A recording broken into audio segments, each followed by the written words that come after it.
축구 승무패 58회차 8번부터 14번 경기를 배당으로 요약해 보겠습니다. 8번 경기 안도라와 코소보입니다. 2011년부터 유로컵 3경기에 배정되었던 배당입니다. 홈 기준 1무 2패를 기록 중이며 과거 경기들 모두 양팀이 득점을 기록했습니다. 2015년 아제르바이젠과 이탈리아 경기 이후로 8년 만에 다시 등장하게 되었습니다.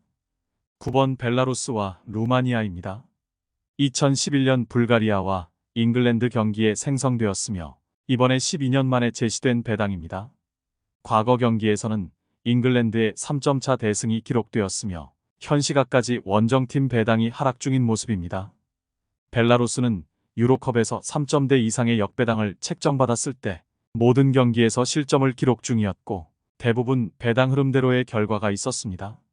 루마니아의 원정 구간에서는 특이점은 보이지 않았으며 대부분 배당 흐름대로의 결과가 있었습니다. 근래의 경기들에서는 정배당을 책정받고 모두 핸디캡을 극복하고 있었습니다. 이번 경기는 중립구장인 헝가리 부다페스트에서 치러지기 때문에 홈원정 구간을 떠나서 배당 흐름 위주로 비교해 보시기 바랍니다. 10번 에스토니아와 아제르바이젠입니다. 2015년부터 유로컵 3경기에 등장했고 홈 기준 2승 1무를 기록 중이며 과거 경기들 모두 저득점의 흐름을 보여주고 있습니다. 에스토니아는 이번에 유로컵에서 두 번째로 높은 정배당을 책정받게 되었고 극저배당을 책정받았던 산마리노와의 경기를 제외하면 핸디캡을 극복하지 못하고 있던 결과들만 존재했습니다. 아제르바이젠은 유로컵 원정 경기에서 역배당을 포함해서 정배당을 책정받았을 때도 아직까지 원정 승리의 기록이 없었던 부분도 확인해 보았습니다. 11번 경기 네덜란드와 프랑스입니다. 신규 배당이 생성되어서 유사 배당 구간을 열거해 보았습니다.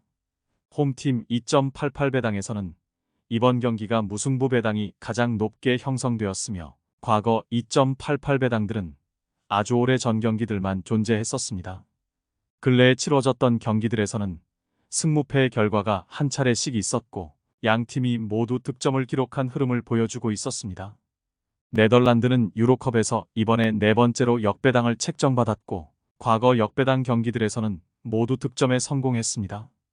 이 구간에서는 대부분 배당 흐름과 반대의 결과만 존재했던 부분이 특징적입니다. 프랑스의 원정 구간에서는 특징적인 부분은 나타나지 않았으며 근래의 경기들에서는 모두 승점을 확보했던 기록을 확인해 보았습니다. 12번 아일랜드와 그리스입니다. 이 경기도 마찬가지로 신규 배당이 형성되었습니다.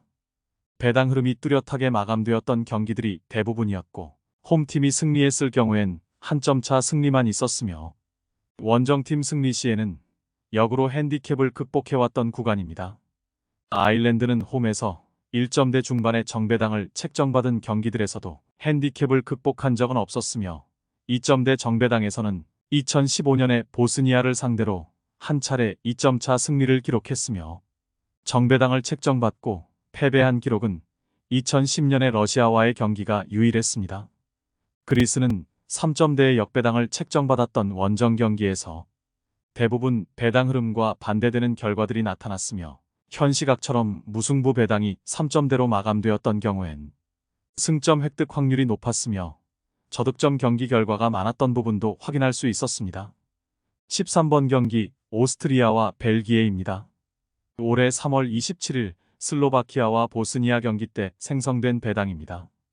당시 홈팀 슬로바키아의 2점차 승리가 기록되었으며 현 시각까지는 그 당시 흐름과 반대로 전개되는 모습입니다. 유로컵에서 홈팀 2.38 배당은 총 4차례가 등장했었으며 현재까지는 모두 저득점의 성향을 보여주고 있었습니다.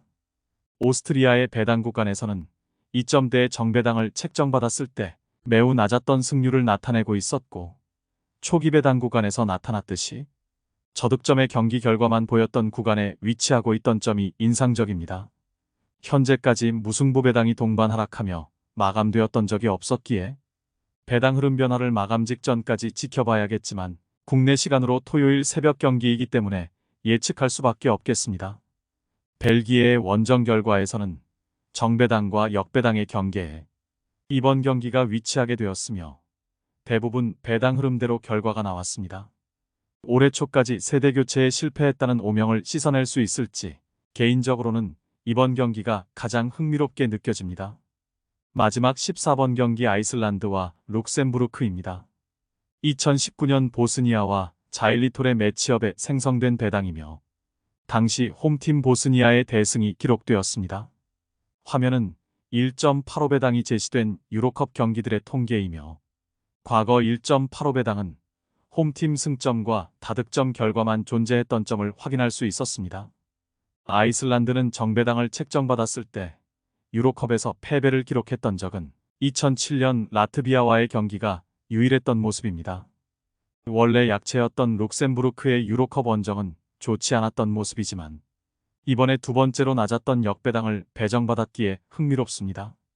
배당의 격차가 있지만 이 구간에서 홈팀 배당이 하락하며 마감되었던 과거 경기들은 없었던 점 참고하시기 바라겠습니다.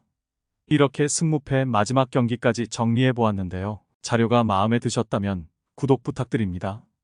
2월을 바랬던 회차가 무산되어서 아쉬운 마음과 함께 영상 마치겠습니다.